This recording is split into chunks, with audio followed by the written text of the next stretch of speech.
Le seul inconvénient, c'est les clochards, les drogués, il y en a de plus en plus.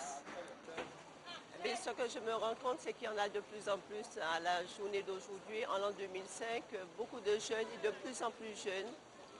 Et on se rend compte qu'ils errent dans la rue comme ça, sans manger. Dernièrement, il y en a un qui m'a demandé de l'argent, je lui ai donné à manger. Mais je pense aussi qu'il y a un fléau qui monte de plus en plus, c'est la drogue. Et si les jeunes d'aujourd'hui pensaient qu'à la journée d'aujourd'hui, si on ne travaille pas quand il faut, arriver à l'âge adulte, on n'a personne pour pouvoir s'occuper de soi. Il faut déjà au départ que nous prenons en charge parce que les parents sont là, c'est de fait certain, quand on est jeune, quand on est enfant du moins, mais à l'âge adulte, il faut se responsabiliser. Ça enlève le cachet, ça enlève l'image que les gens ont ou ont eu de Fort-de-France. Ce sont des gens qui vous abordent et à la limite qui deviennent très agressifs, surtout quand vous ne leur donnez pas d'argent. Alors c'est une très mauvaise chose. Moi je pense qu'un balayage serait une bonne chose parce qu'on ne peut plus marcher dans les rues, les enfants ne peuvent plus marcher, tout le monde a peur parce qu'ils sont très agressifs.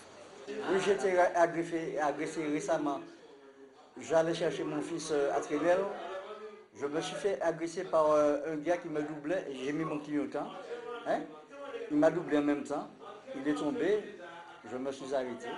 J'avais mon boss dans la voiture avec son demi-frère. Il m'a mis un couteau sur le cou. Il m'a demandé 200 €. Près de l'école de Trével, que ça s'est passé récemment. Ça fait 4 ou 5 jours que ça s'est passé. Et vous n'avez pas peur que ça se reproduise? Eh bien, il y a une dame qui a invectivé le gars, qui a mis le couteau sur mon cou, et je lui ai donné un faux numéro et une fausse adresse. Et que faites-vous si jamais ça doit se reproduire? Eh bien, je vais lui foutre mon couteau dans le cou, là, sérieusement. Parce que les policiers ne font pas leur travail ici. Depuis 7h, 8h, ils sont fermés. Donc vous avez une arme pour vous défendre? Oui, parce que ce ne sont pas les policiers qui vont me défendre. Dernièrement, ils ont tué un gars au tiers civil pour 2 €. Ils sortaient au tiercé. Ils lui ont demandé 2 €. Le gars a dit qu'il n'a pas d'argent, on l'a tué là récemment au tiers civil. Et moi, je marche en mes mètres. Concernant l'errance, c'est un combat terrible. On est fragilisé par l'errance.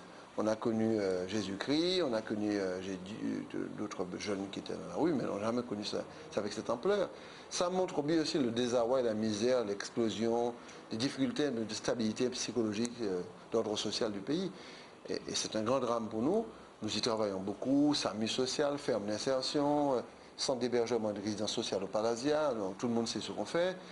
Équipe de rue, travail avec des associations. Je viens de créer un comité de coordination pour trouver des solutions.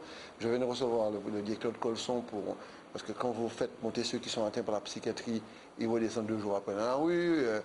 Ils sont ni dangereux, ils sont un peu dangereux, un peu drogués, un peu fous, un peu malades traditionnels, abandonnés par une famille qui n'accepte plus des problèmes sociaux comme on acceptait il y a 30 ans. Enfin, on est face à un vrai problème. Il n'y a pas de prise sur ça. Mais on y travaille beaucoup.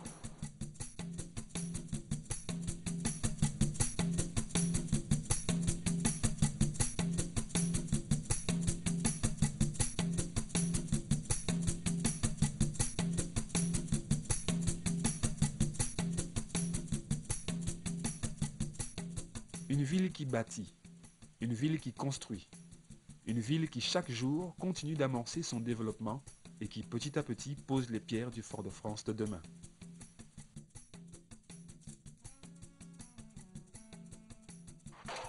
J'ai vécu dans cette ville depuis toujours. Elle m'a vu naître, faire mes premiers pas, puis jour après jour grandir et grandir jusqu'à aujourd'hui, où maintenant c'est moi qui la contemple et qui la vois muer, se transformer à travers ses travaux, qui la retourne, qui la perce, qui la chamboule de toutes parts. Alors, alerté par un bruit de plus en plus pesant, comme si au fond de moi-même, je sentais qu'il se passait quelque chose, comme un signe que toi, ma ville, à ton tour, tu grandissais, tu changeais pour muer d'une façon irrémédiable.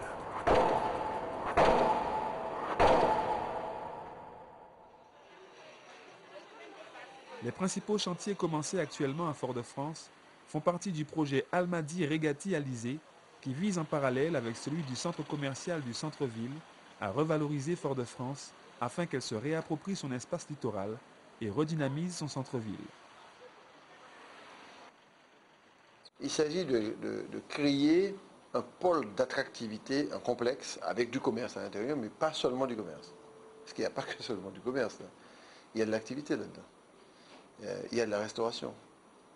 Il y a autour de 8 restaurants prévus. Il y a aussi beaucoup de bureaux prévus là. C'est 22 000 m² de construits, dont plus de la moitié en bureaux, et de toutes sortes de bureaux. Nous avons souhaité mettre aussi du logement. On n'a pas réussi compte tenu de la législation française qui ne permet pas de financer des opérations de ce type construites par des sociétés pas HLM, mais à loyer modéré, permettant d'avoir du logement intermédiaire à l'intérieur. En gros, c'est comment créer des pôles d'attractivité pour relancer la machine commerciale. Parce qu'on est dans le contemporain, on n'est pas d'il y a 20 ans. Donc ma villa, moi, à Galéria, je veux bien, mais ma villa, moi, au centre, je veux faire. Donc on est en train d'attirer du monde. C'est un centre, généralement, beaucoup de villes dans le monde ont mené cette expérience de construire des centres de revitalisation urbaine, de cœur de ville, c'est comme ça qu'ils appellent ça, pour être un pôle attractif, avec près de 630 places de stationnement. Je pense que ce centre-là, d'ailleurs c'est l'avis de la majorité des commerçants du centre, risque d'être un pôle d'attraction très fort pour le centre-ville, qui va avoir des répercussions un peu sur l'extérieur, puisque les gens qui achètent là vont marcher, ils ne vont pas débarquer en avion, donc ils vont garer une voiture, ils vont déambuler en ville, et celui qui a acheté ça, pour acheter, c'est la dame qui vend des boutons, qui vend des chemises, qui vend de cela, donc c'est la dynamique commerciale qu'on veut relancer. Avec ce centre qui va s'achever en 2007, il y aura un commerce, disons, haut de gamme, avec un parking souterrain. Donc il y aura une partie de la population qui ne vient plus à Fort-de-France, qui va revenir à Fort-de-France. Et une fois dans le centre commercial, on a veillé à ce qu'il soit extraverti, c'est-à-dire qu'il soit ouvert sur la ville et non pas un centre entièrement cloisonné. Ce qui fait que les chalands, en arrivant dans le centre commercial, en supposant qu'ils garent en sous-sol, quand ils seront au rez-de-chaussée, seront attirés par l'extérieur, puisque nous aurons un environnement géographique et architectural qui sera en conséquence, et ils vont déambuler dans les rues. Et ce qui fait que les autres commerces vont profiter de cet afflux supplémentaire de clients. Alors, en vous parlant de flux, vous avez de l'autre côté la gare multimodale qui est en cours d'achèvement, où nous aurons donc par voie terrestre les taxicos et les bus, les navettes maritimes qui vont faire de plus en plus les liaisons avec les différentes communes qui ont une façade maritime.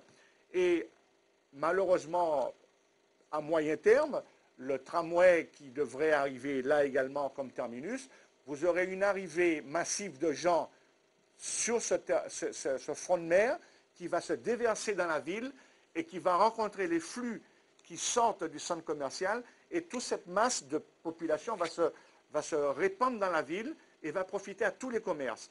Mais pour que cela profite à tous les commerces, et je reviens sur ce que je disais au début, il faut que les commerçants de la ville basse, d'ores et déjà, se modernisent, refassent leur façade, se remettent en question pour qu'ils puissent résister au choc du nouveau centre commercial. Et tout le monde sera heureux.